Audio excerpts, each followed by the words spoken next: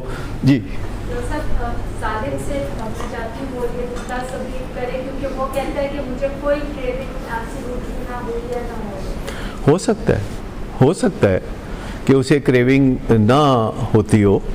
ہوں اسی کو زبردستی تو نہیں نہ کریں. اگر ایسا ہوتا مجھے لگتا ہے کہ جیسے وہ اپنے آپ کو چھپا کے یہ میرا ایکچولی زیادہ تر مریض اپنے گھر والوں کو یہ کہتے ہیں کہ مجھے کوئی کریونگ نہیں ہے.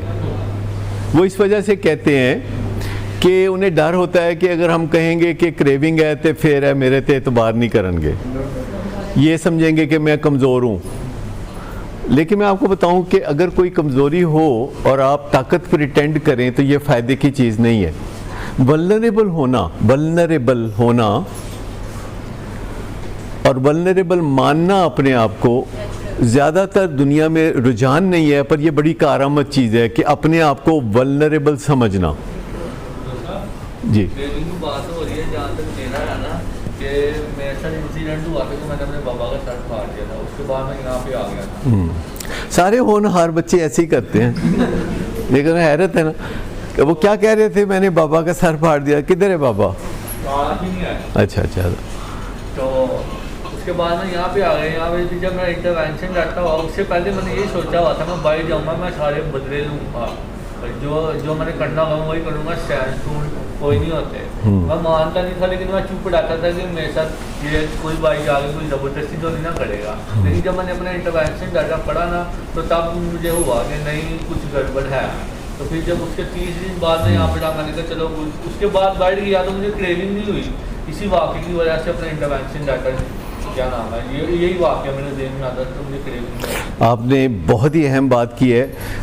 پتہ نہیں یہاں عطا عزیز ہیں کہ نہیں, آج کل وہ بیٹھ کے تو انٹروینشن ڈیٹا 3-4 لوگ پڑھتے ہیں. کدھر ہیں؟ ابھی موجود نہیں ہے. ابھی موجود نہیں. جو پڑھتے ہیں انٹروینشن ڈیٹا بیٹھ کے پڑھتے ہیں, وہ جو بہت بڑی ڈیولپمنٹ ہے کہ مجھے خبریں ملتی ہیں کہ وہ فلاں کمرے میں بیٹھ کے تو 3-4 لوگ اپنا انٹروینشن ڈیٹا پڑھ رہے ہیں. انٹروینشن ڈیٹا تو پتہ ہوگا سب آپ کو, یہ وہ معلومات ہوتی ہیں یا وہ نکات ہوتے ہیں یا وہ ہسٹری ہوتی ہے جس کا تعلق نشے سے ہوتا ہے, اور اس کا تعلق ان قباحتوں سے ہوتا ہے جو نشے کی وجہ سے ہوتی ہیں, ان بدنامیوں سے ہوتا ہے جو نشے کی وجہ سے ہوتی ہیں, اور ان جرائم کا ذکر ہوتا ہے اس میں جو کہ نشے کی وجہ سے ہوتا ہے. تو جب انٹروینشن ڈیٹا لکھا جاتا ہے تو ایون گھر والے لکھنے کے لیے تیار نہیں ہوتے, کہتے چھوڑو ڈاکٹر صاحب مٹی پاؤ. وہ تکلیف دہ ہوتا ہے, ان کو لگتا ہے کہ امبیرسمنٹ ہوگی, ہن تے بیچارہ نوی زندگی ال جا رہا ہے تے ہن تینوں کی یاد کرانا ہے. ہم سب ایک دوسرے کو امبیرسمنٹ سے بچاتے ہیں. جب کوئی لیٹ آتا ہے تو آپ کو وہ کہتا ہے میں لیٹ آیا ہوں, اور اس کی وجہ یہ ہے کہ ٹریفک بہت زیادہ تھی, رش بہت زیادہ تھا. تو جواب کیا ہوتا ہے؟ کوئی بات نہیں. حالانکہ اندر اندر آپ کہہ رہے ہوتے ہیں کہ غلط ہے, لیکن آپ دوسرے بندے کو امبیرسمنٹ سے بچاتے ہیں.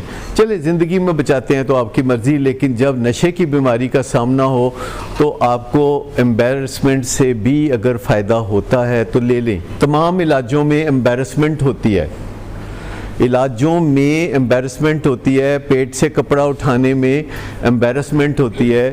جب ڈاکٹر کہتے ہیں کہ کپڑے اتار کے لیٹ جاؤ تو امبیرسمنٹ ہوتی ہے.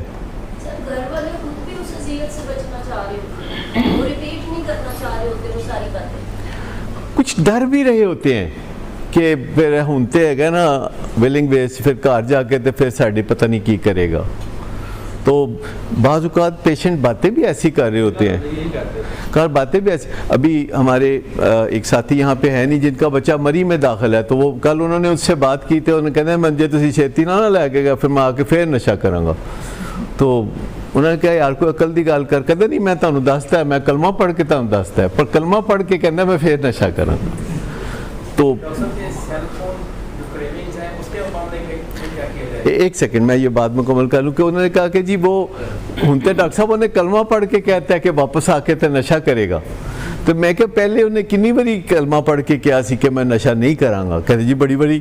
میں کہ پھر تسی دیکھ لو کلمہ پڑھ کے جو بھی وہ گل کہندا وہ نہیں وہ کرتا. اگر کوئی یہ بھی کہے کہ میں واپس جا کے تو نشہ کروں گا, میں کلمہ پڑھ کے کہتا ہوں, تو اس کا کلمے سے یا وعدے سے یا اس طرح کی یقین دہانیوں سے کوئی تعلق نہیں ہے. آپ کیا فرما رہے تھے؟ میں سے پوچھ رہا تھا کہ سیل فون کریونگ جو پوسٹ ٹریٹمنٹ کے بعد ہوتے ہیں یہ بچے جیسے عبداللہ ہے یہ ہر وقت فون کے بارے میں پیچھے لگا رہتا ہے 24 گھنٹے, مجھے فون دے دیں مجھے فون دے دیں. میں نے کہا ڈاکٹر صاحب اگر اجازت دیں گے تو پھر آپ کو دے دیا جائے گا.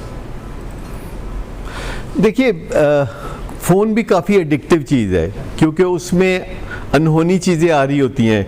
اچانک کوئی جوک آ جاتا ہے, اچانک کوئی چیز آ جاتی ہے, کسی کا میسج آ جاتا ہے, تو کافی ایڈکٹیو چیز ہے. لیکن ہم منع اس لیے کرتے ہیں کہ ایک تو یہ سٹینڈ ہے, پتہ چلے کہ فیملی سٹینڈ لے سکتی ہے کہ نہیں, فیملی میں ریٹ اسٹیبلشمنٹ ہے کہ نہیں, فیملی میں ٹف لو ہے کہ نہیں, کیونکہ وہ بڑی اسینشیل ہے. اگر کسی بچے نے صحت مند ہونا ہے تو اس کی فیملی میں ٹف لو کا اسٹیبلش ہونا بہت ضروری ہے. لیکن اگر وہ کہتا ہے تو اب آپ کو مشکل ہوتی ہے, آپ کو لگتا ہے جیسے میں ایدا ادھار دینا ہے. کبھی کبھی آپ کو لگتا ہے نا کہ میں اپنے بچیاں دا بس مقروض جہاں وہاں, ایس بچے دا بھی میں ادھار دینا ہے, ایدا بھی میں ادھار دینا ہے, ایدا بھی. یہ ہم سب کو لگتا ہے کہ اپنے بچوں کے تھوڑے بچے دا بھی لگتا ہے تمہیں مطلب کی مطلب یہ جو فیلنگ ہے یہ ہمیں کون دیتا ہے کہ ہم اپنے بچوں کے کوئی مقروض ہیں, اسی کو ادھار دینا ہے نا دا. یہ اس فیلنگ سے نکلنے کی ضرورت ہے. جو ہے وہ لوگوں سے ادھار لے لیتا ہے, پچھلے 10 سالوں سے کنٹینیو لوگوں سے ادھار لے گا, پھر اس کے بعد بولتے ہیں میرے والد صاحب اپنی پیمنٹ کریں. ہو سکتا ہے ادھار لیندے پرائم منسٹر بن جائے کیونکہ ساڈے ملک جیڑا بندہ بھی پرائم منسٹر بنیا ہے پھر انہیں ادھار ہی لیتا ہے. کتنے جب اس کی جو سے پوچھتے ہیں کہ فلاں سے آپ نے لے لیے تو ہاں آپ اس کی پیمنٹ کر دیں, بالکل نہیں کرنی. ہاں فوراً پیمنٹ کر دیں اس لیے کہ میرے ہی پیسے ہیں نا, اس کے پیسے کہاں سے آ گئے. یہ سب سے پہلا جو بندے کو ڈیلوژن ہوتا ہے نا 10-11 سال کی عمر میں, وہ سمجھتا ہے کہ یہ جو جائیداد ہے نا اس میں میرا حصہ ہے, چاہے جائیداد ہوئے یا نہ ہوئے وہ وکری گل ہے. کیونکہ میرا یہ ذاتی تجربہ بھی ہے, 12 سال کی عمر میں نے گھر والوں کو کہا تھا کہ بس میری جائیداد علیحدہ کر دیں. انہوں نے کہا کیڑی جائیداد اور اس میں کون سا حصہ. یہ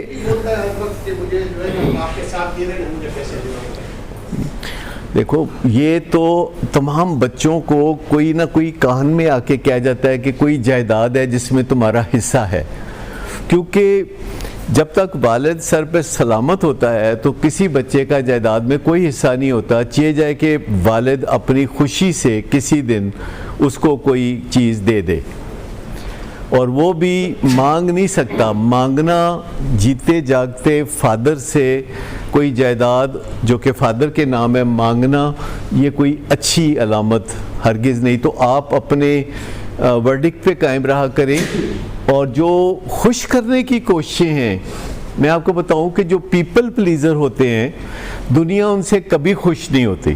پیپل پلیزر یعنی لوگوں کو خوش کرنا جن کا نظریہ حیات بن جائے. ویسے لوگوں کو خوش کرنا چاہیے, لیکن اگر سویرے اٹھ کے آپ یہ سوچیں کہ میں ان کنوں خوش کراں, یا دوپہر کو یا شام کو یا رات کو ہر وقت آپ کے ذہن پہ یہ سوال ہے کہ میں کنوں خوش کراں, تو یہ جو ایک ایٹیچیوڈ ہے اس کو پیپل پلیزنگ کہتے ہیں, کہ ہر دم آپ کے ذہن پہ یہ سوال رہے کہ کسی کو میں نے خوش کرنا ہے. ہاں generally it is a good idea کہ لوگوں کو آپ خوش رکھیں, لیکن جو ون ہے کہ لوگ آپ کو خوش رکھیں, آپ لوگوں کو خوش رکھیں, آپ بچوں کو خوش رکھیں, بچے آپ کو خوش رکھیں, تو یہ ایک اچھا رشتہ ہوگا. جی سر, آئس کے ایفیکٹس جو ڈیمیجز ہیں وہ ریورس ہو جاتے ہیں, اگر ہو جاتے ہیں تو کتنا ٹائم لگتا ہے؟ موسٹلی ڈپینڈ کرتا ہے کہ کتنا عرصہ اور کس ایج میں کسی نے آئس استعمال کیا ہے.